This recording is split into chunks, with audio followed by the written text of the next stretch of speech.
Magazine, Detroit, baby, we out here. You see what's going on, we activated, we ain't playing no games. All right. Without further ado, let's get straight to it. Today on the platform, if you know, you know. If you don't know who this man is, you're dumb. If you don't know, you clearly been sleeping under a rock. But we gonna use what he say. You're dumb. Dummy. We got Spanky Hayes in the building, man. What's going on, brother? How you feeling, man? I always wanted to do this. Yes, sir. What up? What's up, y'all? What's good, bro? Yes, sir, man. Taking it easy, man. First and foremost, man, it's definitely an honor and a privilege, you know what I mean, to have you sit down on the platform. I appreciate it. We talked about it briefly before, you know, we started recording, man. It's imperative that people understand when we have giants that rise from the mud, you know what I mean, from our culture, right. You know what I mean? For some strange reason, people don't really understand that this man is a Detroit native, man. We got a Detroit. Let me show you something.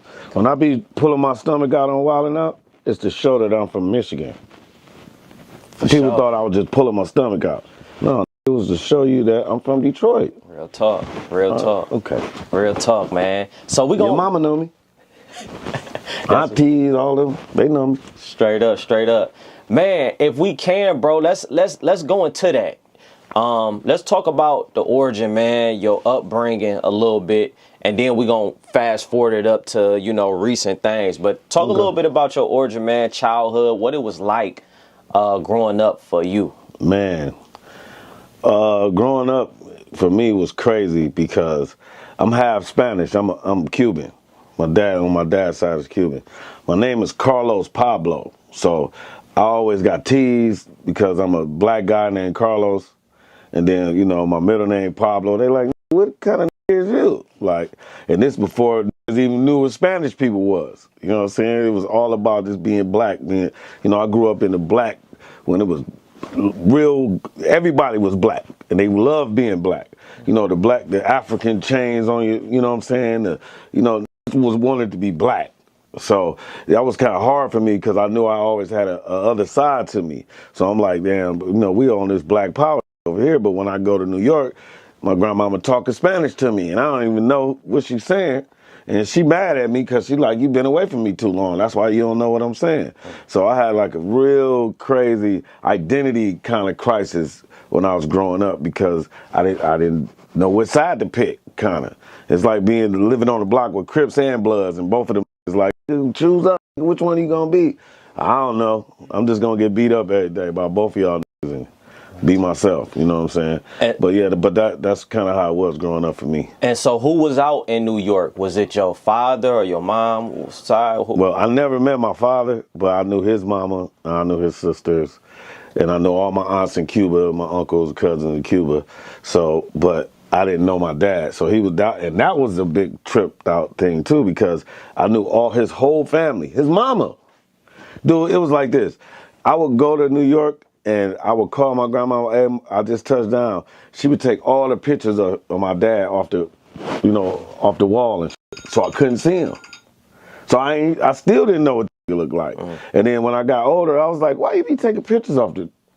Oh, okay. So you taking my daddy pictures? Okay, I wonder what was her reasoning for that. Was it just to kind of protect you from, like, you know what I mean? Yeah, I think it was kind of like he didn't want to, you know, fuck with me. So she was like, well, I ain't gonna make him. I tried to make him. Now you grown, so make your own decision. He around the block, you can go wherever you want to, but so I would never go because, you know, if he didn't want to see me, well, why would I force it? In terms of your mom, did she ever at some point explain to you maybe why he didn't want to, or maybe like the nature of their relationship that'll help you understand why he probably wasn't coming around like that? Well, from what my mother always expressed to me is that she got, like, I hate using words like this, but she got by him. So she didn't never really know him like that anyway. And then how she said is my uncle, that was my uncle's friend who called her up walking down the street, told her to come in for some lemonade type shit, whatever it was. But so that's why she didn't have no dealings with him. And I guess that's why he didn't want to deal with me, because he probably was like, Oh, that was fun. So now I had to take care of you, and I was just, I don't even know your mama. Oh, yeah. Type yeah. shit. Yeah. So, you know, yeah, it's weird, man. It's weird. So the Detroit aspect, you know what I mean? Explain that, exactly your upbringing in Detroit. How long was that before you left? Just so people can understand what it really is. Right. So I went to Redford High School. I didn't graduate from there. I graduated in LA. Let's see, I went to Emerson Middle School. I grew up on Shasberry and Curtis. That's right in between, for the dummies, that's in between Evergreen and Southfield, in between 6 Mile and 7 Mile, street called Curtis. So yeah, man, it was cool. It was always, I'm the only child, so I was always spoiled. I had everything I ever wanted. Every summer I would go to New York, so that's how I would probably say I'm more like a New York person, because I grew up just as long as I was here, I was in New York. No, 100%. You know what I'm saying? So I would come back all the time to fresh shoes and mixtapes and, you know, all that shit. You know what I mean? No. Movies, $5 movies and shit, all kind of shit, bro. What years was it? Was this the, what was this the, I don't know your age, so I hate talking about age. You ain't gotta say the age. I would say this is all in the 90s. Okay. This is the 90s. And then by 96, I moved to LA for good. Then I never really came back. Did you always have like a sense of humor? You know what I mean? As a youngin'? Man, I used to make people fail classes with me because they would be talking to me. You know what I'm saying? I was like the leader of the school. And then one time the teacher was like, well, look, at the end of the class, I'm going to give you 10 minutes. You just go up at the class and just talk. But you got to be quiet the whole time I'm teaching. But if you do that, I'll let you. And then I would go up and cap on people and cap on the teachers and all kind of shit, man. It was, growing up was fun, man. I was always the class clown. But when you're the class clown, a lot of times you don't get your work done. So my advice to, you know, all the youngins out there, it's cool to be the class clown, but get your work done first and then be a clown. No doubt. You know what I'm saying? You can't do both. Was it any inspiration? Like, I would assume at that age, being a comedian always starts off as just being that funny person in the classroom. You don't go into it saying, I'm going to do this when I'm older. Right. But it comes to a certain point where you understand the profession. Yeah. What Absolutely. age did that kick in for you, where you start thinking like, hey, I could really do something with this gift that I got? Well, I'm going to say my whole life. I know that sounds cliche, but, well, for punishments, my mama used to make me watch Benny Hill. Go in the basement and watch TV, don't come upstairs. And that would be at nighttime. So it's like I'll be watching Benny Hill. So I'm like, dude, this dude funny. And then how it all changed for me is I remember going to school every Friday, like somebody daddy would come and they would talk to the class. This is Roger's dad, or this is Steve's dad. So one time I went to my mom, I was like, everybody bringing their daddy. Like, when my daddy gonna come? And I was like, who is my daddy? And my mama said, who you want to be your daddy? Just pick whoever you want, that's your daddy. And I was like, Richard Pryor. She was like, he kind of cute. All right, that could be your daddy. And I swear to God, ever since then, I thought Richard Pryor was my daddy. I got him tattooed right here. That was one of the first tattoos I ever got, was Richard Pryor. Because she said that's my daddy. So I was like, all right, that's my daddy. So I just did all my research on him and, you know, found out a whole bunch what moved him. And I was like, oh, I ain't, you know, what I liked about it, I picked it out. Kind of like a book. You know what I'm saying? What you read that you like, you kind of adapt to it. But then what you don't understand, you just kind of leave it alone. So, you know, Richard Pryor, man, that's my dad. And since then, since I believed it, I was like, well, I'm a comedian. Yeah. I'm Richard Pryor. What would you say your Mount Rushmore would be for comedians? Just maybe like 5. Wow. 5. Definitely Richard Pryor. Definitely Eddie Murphy. I'm going to go a little newer. I'm going to say Cat Williams. I'm going to say Mount Rushmore. Got to give it to Bernie Mac. Number 5 would be, I'm going to go against the grain, just put my mama, because my mama is the funniest lady I ever met in my life, dog. Ever. I mean, hands down. Real talk. She the quickest. She come left all the time. My mama's a trip, bro. Yeah. The funniest lady I ever met in my life, and she's serious. That's hard. So that's what's really funny about her. That she's dead serious. Your first break. Let's talk a little bit about like you entering into stardom, or not even stardom, but just getting your first opportunities to really get on the stage. You know what I mean? Right. And what was that like? Man, I used to shout out to Tony Roney Comic Vibe. I met him. Well, my first job, because I didn't like school so much, so I used to skip school and do all kind of weird shit. And I met MC Light one summer, and she let me be a roadie. And this is when I was living in New York. And then we came here, and I met Tony Roney. Tony Roney was doing a comedy show, and we all went to it. And it was like, that's when I seen the comedian. I was like, oh, yeah, I could do that. I think I could do that. So then I talked to Tony Roney. We kept in touch. When I came back to Detroit, I just reported to him. He put me on every stage that he had, available, and it worked out. It was just great. Did you get love immediately, or did you go through them bumps where it's like, you may have got booed or they was quiet as shit? Well, the first time I went on stage ever, I killed them. I was even shocked. And then I went back and told all my buddies I was selling dope with, like, man, I quit this dope shit. I ain't sitting in joints no more. I ain't sitting in the house no more. Like, I'm doing comedy on the weekends now. And he was like, man, whatever. And I was like, come on, man, come see me. So when they all came to see me, I didn't do good. So they was like, oh, come get this sack. Was it the pressure or something, or do you think you just didn't? I don't know. I gave it a great effort. And then I was already high off the first one. Right.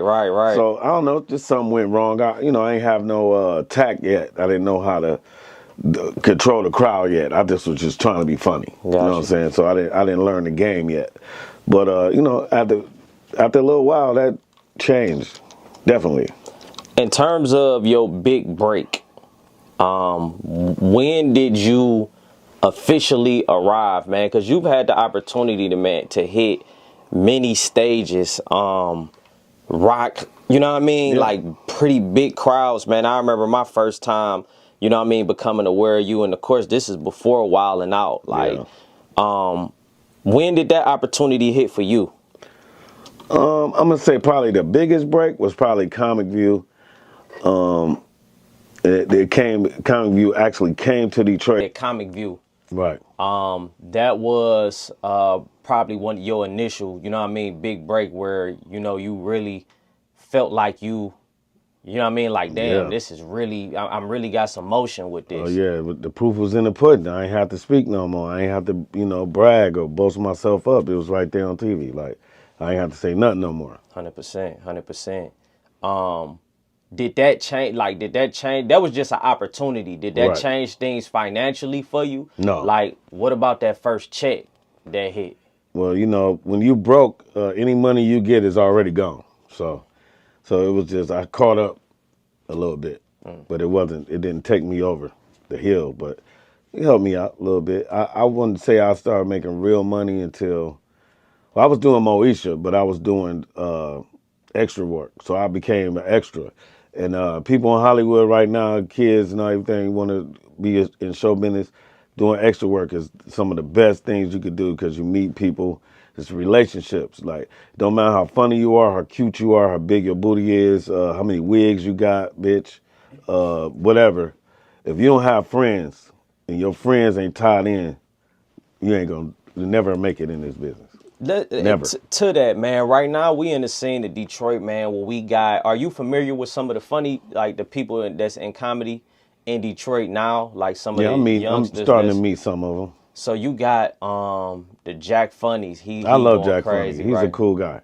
Now, I haven't watched a lot of Jack Funnies videos, but personally, that dude is cool as hell, man. Yeah.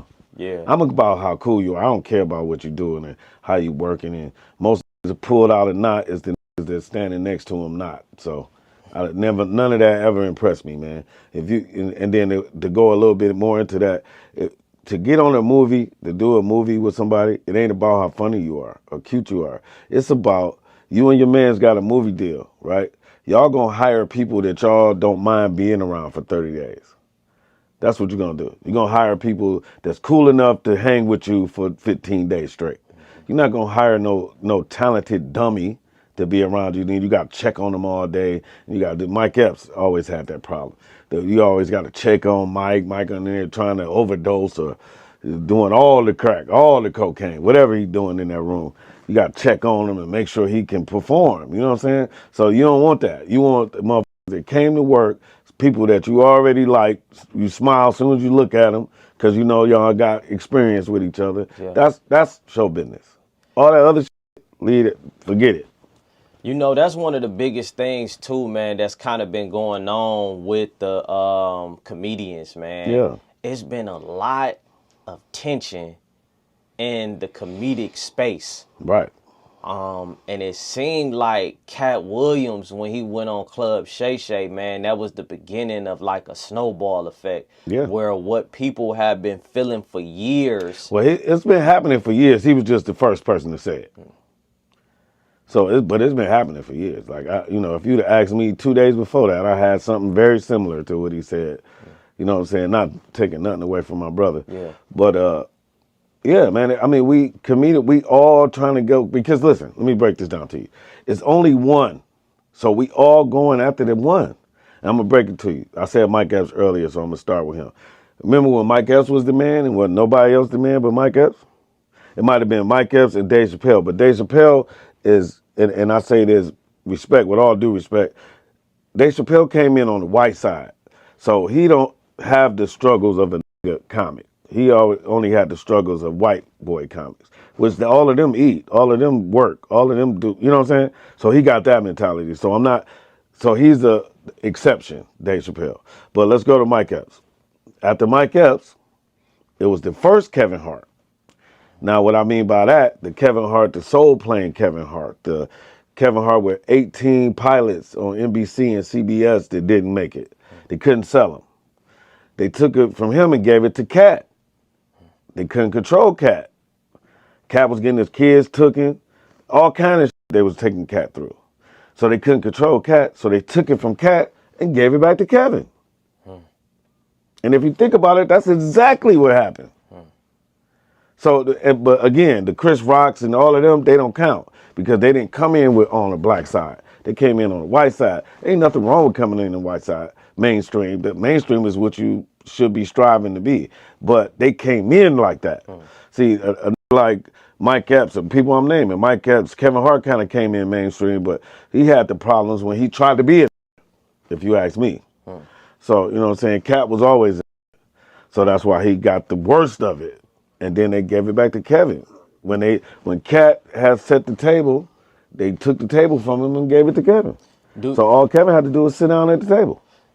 How, on a percentage wise of what Katt Williams said on that interview, I'm gonna just say out of rate from 1 to 5, the validity and truth of what he was saying. How accurate was Katt on a scale of 1 to 5? I'll say about 4.5. Because I don't know no who read 300 books when he was little. Now, Katt Williams smart as a motherfucker, though. He's smart. Katt Williams is like villain smart.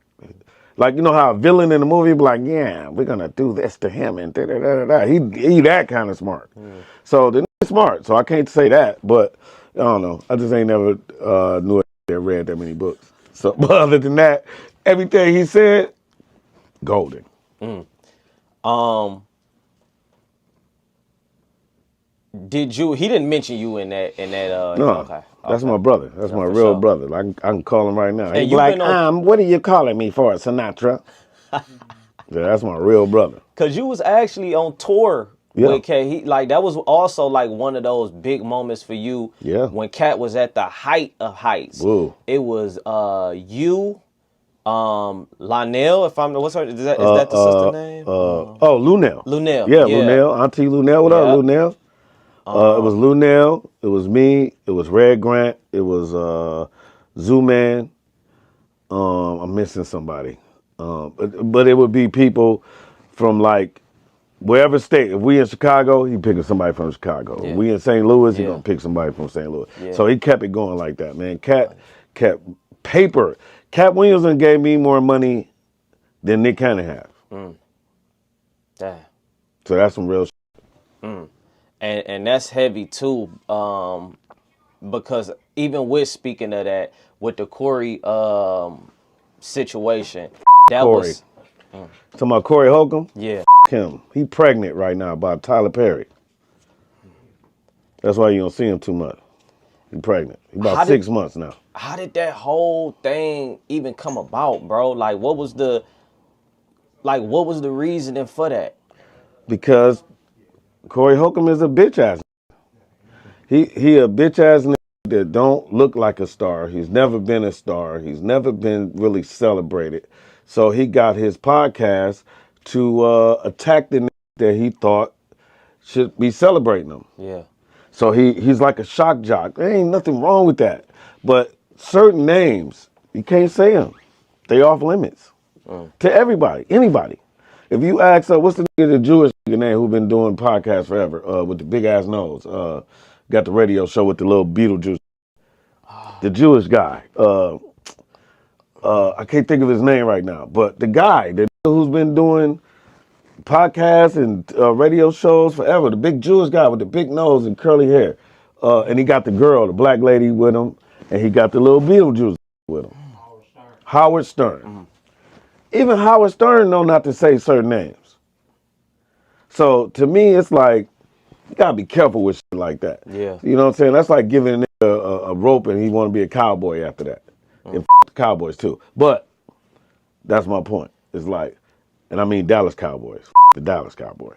You know, so, you know, he just a nigga that's been around who ain't never had a whole pie to himself. He always had to get pieces of pies from other. You know what I'm saying? And but that you can make a living off that. Yeah. So I'm not down in that, but I'm just telling you about whole ass Cory Holcomb. He's never really been respected in Chicago, where he's from.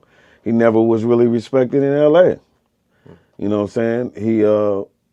He puts dye all in his hair and his beard and all that. Come on, man, you a punk ass nigga, dog. Like, get out of here. You're a pedophile. In terms of, because of course he made a comment, if I'm not mistaken, about wilding out, right? Right. And he was talking about the payment. Now you just said that Nick Cannon, you said Cat Williams paid you more than Nick Cannon did over the years. Yeah. Over the years. Yeah.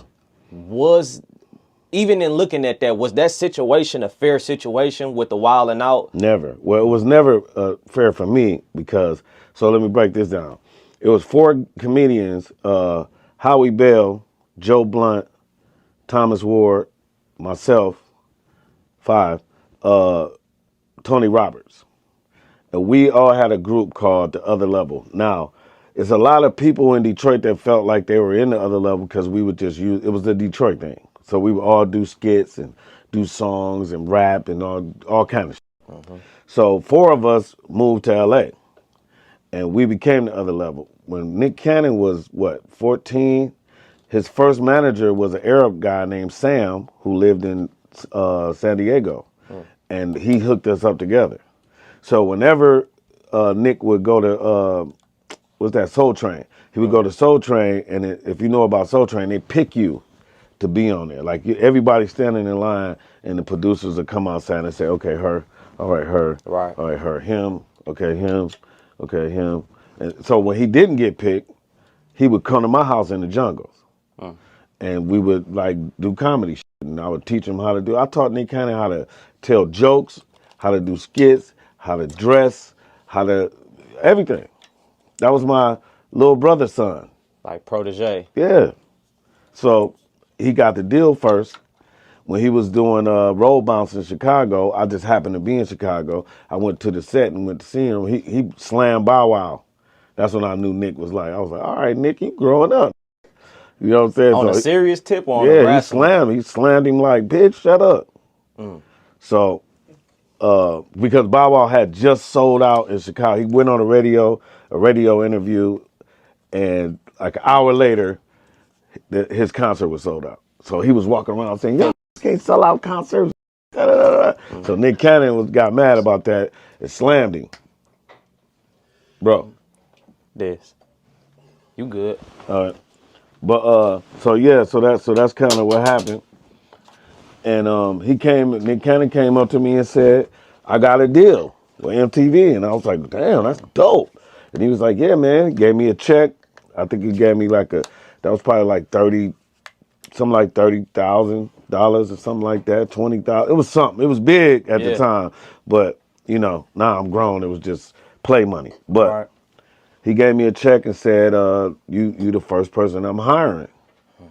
And I'm like, "Dude, hell yeah!" So I'm like, "So what's the show about?" And he said, "Well, it's kind of like the show y'all do." And I was like, "What you mean?"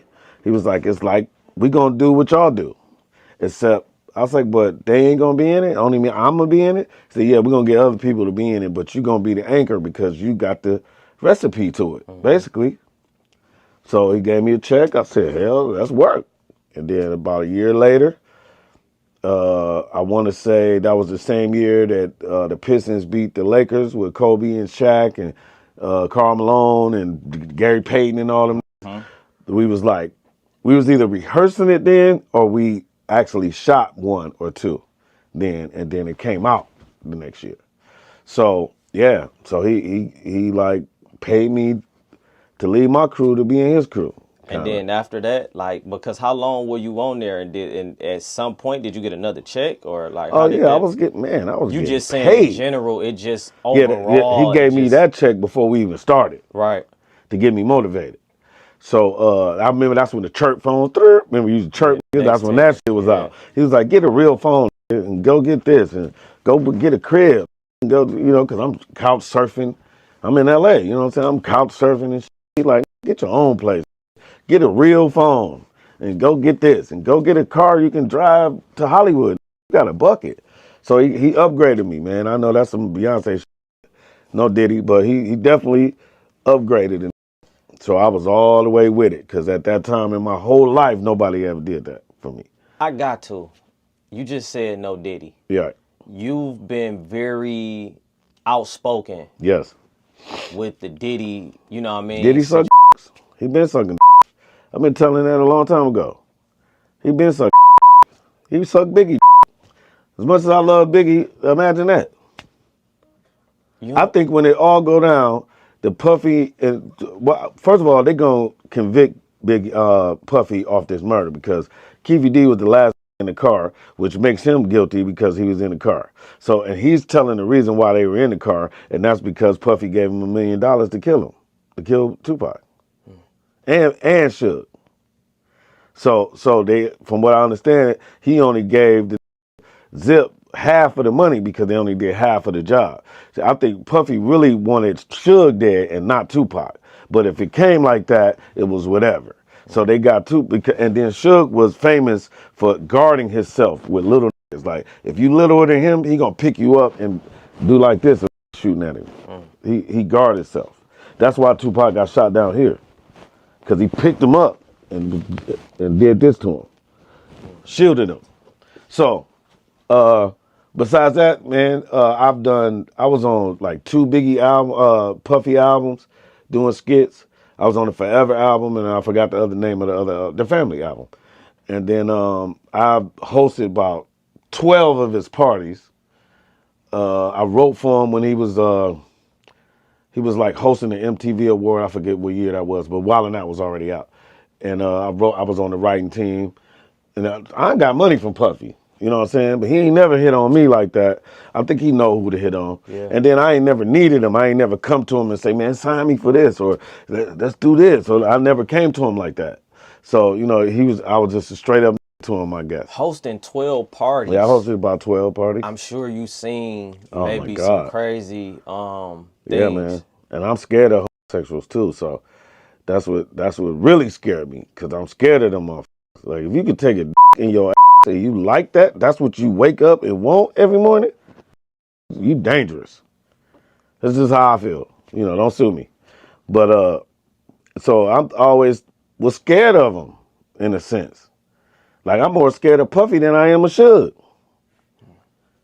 So it's like, because this like men. Like, how the can you talk to a all juried up and ringed all up and earrings big as hell and you talking to But have you ever seen Puffy with a dude, or is that just him? allegations? Like, people can say, Yeah, before you even say that, of course. I seen him hit on Mace real hard, like hard, like he was a bitch.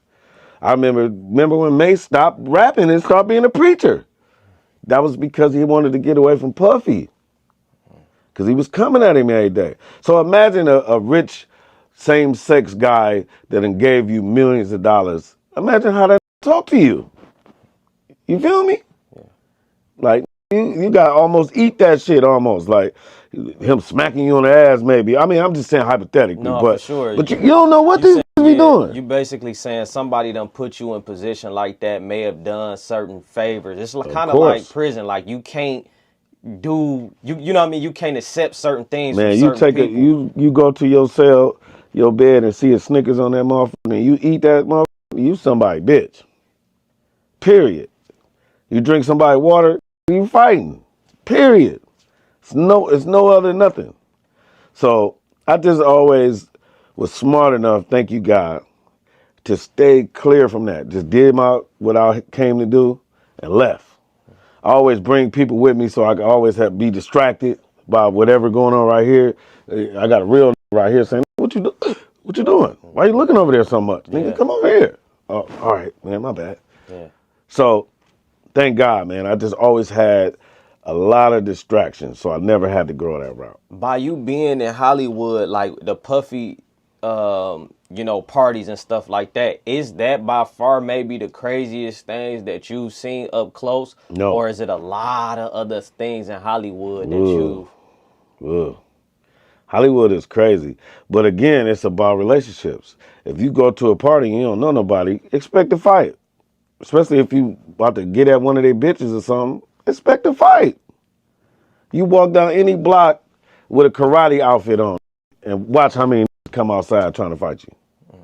You know what I'm saying? It's what you attract. That's how I see it anyway. Yeah. So, I never had no problem with Puffy. Never, ever, ever. But I know what he be doing. I know better than go back in the dark. If the room is dark, don't go back there. Only go with the lights on there. You feel me? I walked in the bathroom one time and I seen two famous people sweating. Now, I don't know what they was doing, or I don't know why their eyes got so big when I walked through the door, but they was doing something they didn't want me to see. And there was a girl in there too, and she was looking like, help me. So, I don't know what they was doing, but I probably something I wouldn't do. One of the things with not to go too much on Puff, but at the same time though, it's he going through what he going through right now.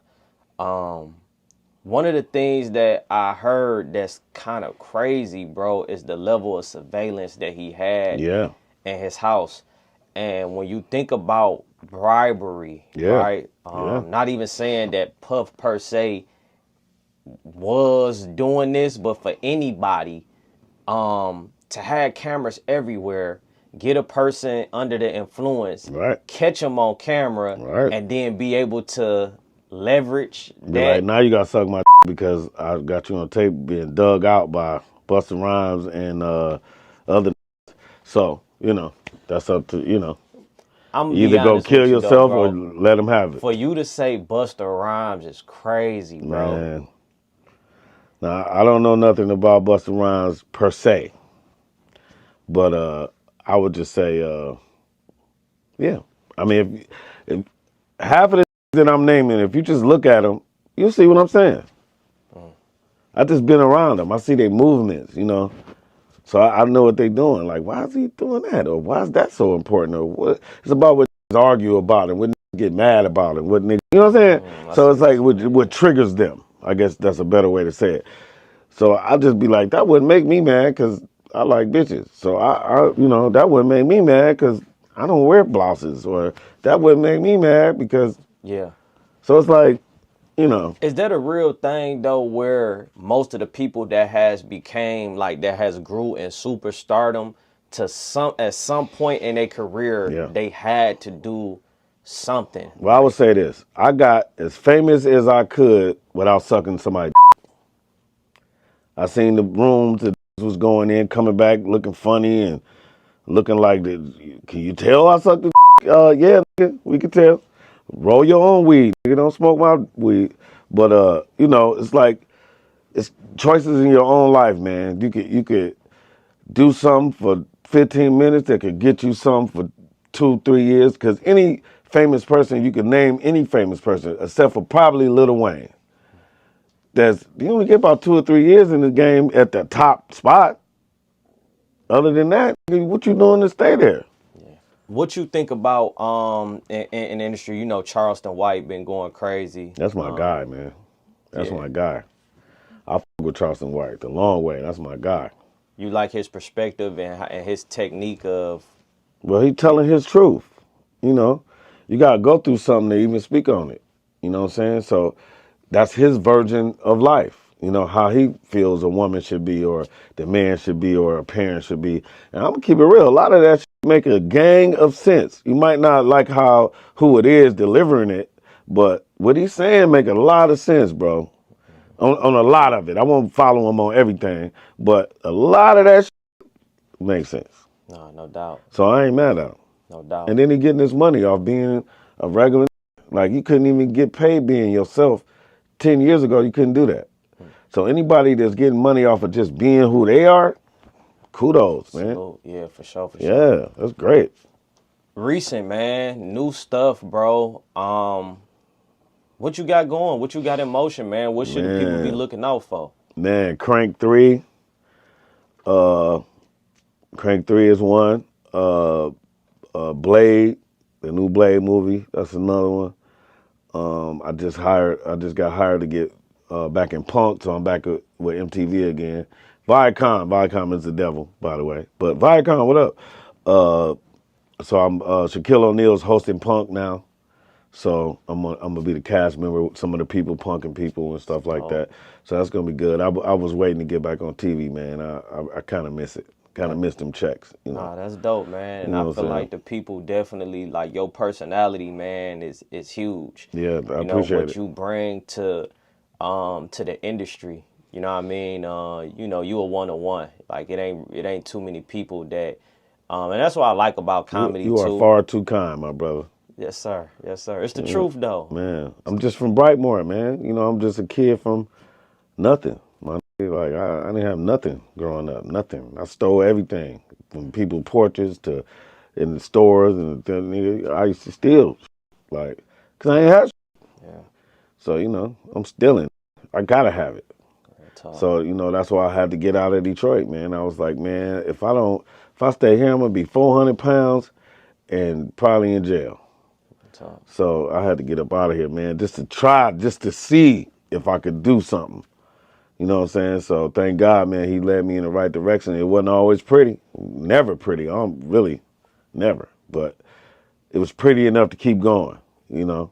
Yes, sir. So you know that's what that is. Oh yeah, and then I got my first special ever. I never had a special, so it's a Tubi original. I shoot it next month in New York. This October. No, Yes, this September, October? September. No, September. So next month I shoot it in New York. It's called Blackballed. And then I'm going to tell all my stories about Hollywood and how they tried to X me out because I know too much. Tyrese tried to blackball me a little bit, but he's a nigga. So let me say this. Niggas can't blackball you. Only person that's a nigga that can blackball you is probably Oprah and probably Tyler Perry. But that's only one street long, though. That's only the people that fuck with them is not going to fuck with you. But there's so many people to fuck with that probably don't even like them. So why would Tyrese try to blackball you? Cause I said he was. That was another guy I called. You know, he was a. And he did this whole video. So you remember when Tyrese did that whole video in his house and saying you fucked up, and you said that was about me. And then I did a video too, but the dude Q from World Star tried to ban my video. He wouldn't show it, and I talked to him like 2 weeks before he died. I was like, "Dog, you ain't the only show in town. Niggas die every day," and it died. Damn. How about that? So, damn. Yeah. So. if possible, I wanted to get some advice, bro, to the young comedians coming up. Like I said, you got the Jack Funnies, you know, you got Ha Ha Get Money Davis. Mark, Ha Ha Davis, you got E-Boy Go That's Crazy. my nigga E-Boy, man. That's my little nigga right there. Big Tay. Jay Will. Yeah, Big Tay, Jay Will. What advice would you Jackpot give? the Juice. Jackpot, my guy. We were just chopping it up the other day. All of these guys, man. In fact, if we didn't mention your name, man, much love. It's just so much talent in Detroit right now on that comedian side. What advice would you give to them and being able to take their careers to the next level and then transitioning from social media to actually being able to get on the stage? All right. Well, that was a little hard for me to go because I had to go the other way. I was already on stage and on TV, so I had to have a internet presence. So that was kind of hard to go backwards to me. So it took me a little time to do that, to understand the algorithms and shit like that. But my advice to comedians is, A, keep a job until you cross those thresholds. Keep money in your pocket because being famous and being broke is the worst shit in the world. Like everybody know who you are, but everybody in the room probably got more money than you. That's the worst fucking feeling in the world. But at the same time, a millionaire will give all his money up just to have your life, not even knowing, he don't even know that you don't even got nothing. The money that you get from him is going to be all the money you got. But they don't care. They would rather be broke and be a celebrity. I don't suggest that, but that's how it happens. The second thing I would say is probably to Detroit comedians is like, stop sucking your own dick, man. Like, stop telling. It's just like a girl that got a big ass, she got big titties, and she bought a 7. But the bitch, as soon as she opened her mouth, she say, "I'm a bad bitch. I'm a baddie. I'm a baddie. I'm the baddest bitch in here." Then you look at her again, she be like a 3 after that. So to me, it's like a comedian saying to somebody else, "I'm the funniest thing in the world. I'm funnier than a motherfucker." That lessens your value to me. You're supposed to be letting say that to you. You ain't supposed to say that to them. And just like, and then my boy right here tell you, like, I don't never go up and say, "Hey, I'm a comedian. I'm this guy." I wait to say it to me. You know what I'm saying? Like, "Oh yeah, you that guy. Yeah, man, what's up?" I don't be like, "Hey, I'm Spanky Hayes wilding out. How you doing, man?" I don't all that. Because then they're going to put you in a box. And then they're going to expect you to have everything, too. "Oh, we about to go to the mall, man. You coming, Spanky?" After you done told them who you are, everybody expecting you to get their bags. So, and not technically, but sort of. Especially if it's a girl. So, that's just my advice, man. Stop sucking your own man. You might be funny, but so what, man? The funniest I know ain't even close to this shit. It's the niggas that's marginal enough and friends enough with people that they just keep giving them chances. And then hopefully they put somebody on that they know that's supposed to be on. But that don't always happen either. So don't hold your breath for that. This is about being likable. This ain't about being the funniest and the finest bitch or them fine bitches go to LA, they get dragged. Chris Brown unfucked them, Usher unfucked them, everybody unfucked them. Half of them got diseases. Bitch, you now. You gonna go home back to wherever you from, burning everybody. You know what I'm saying? Real talk. So it's like, dog, don't lead with that. And let me say this too. The bitches in Detroit, y'all wear too many goddamn wigs and weaves and shit. Bitch, don't you want us to know the real you? Take that motherfucking wig off. Ain't no bitch in the world hair green. Get the out of here. This bitch got a whole long, all the way down to her booty and her hair yellow. Get the out. Bitch, where are you from? Pluto, bitch? Get the out of here, man. Take all them fucking wigs off. We don't like that shit. We don't like that weave. And a bitch will get a whole full weave and then ask you to pay for it. Bitch, are you crazy? I don't even like that shit. Bitch, if you like it, you do it. Don't expect me to do something that you like and I don't. How about that? That's what it is, man. Spanky Hayes again, man. It was Faux an honor, pop, baby. man. Appreciate you, brother. Yeah, man. Till next time, man. Till the Foreign next time. Magazine. Foreign Pulse of the Magazine culture. is the man. Yeah, I need one of them T-shirts too. Yes, sir. That Yes, part. sir. And let me give a shout out. Can I give a shout out? Absolutely. I want to say rest in peace to Downtown Tony Brown. These are all my Detroit comedians. If it wasn't for Mike Bonner, if I'd never seen Mike Bonner, I probably wouldn't have believed that I was funny, because he was funny as. So I was like, oh, I got to get to that level. Okay. So he gave me the Thrive. Tommy Chun, another Detroit legend, man. He showed me all around LA and showed me the ropes, and big bro, you know, some big bro shit. Coco, me and Coco started the same day. We did the same show together, and it was both our first times. So that's forever my sister, Coco. Did I leave anybody? Jay Will, who? Kool-Aid. Oh, Kool-Aid, rest in peace, Kool-Aid. That was my brother, man. Like, man, I can go on and on about Kool-Aid. Tony Roberts, another guy.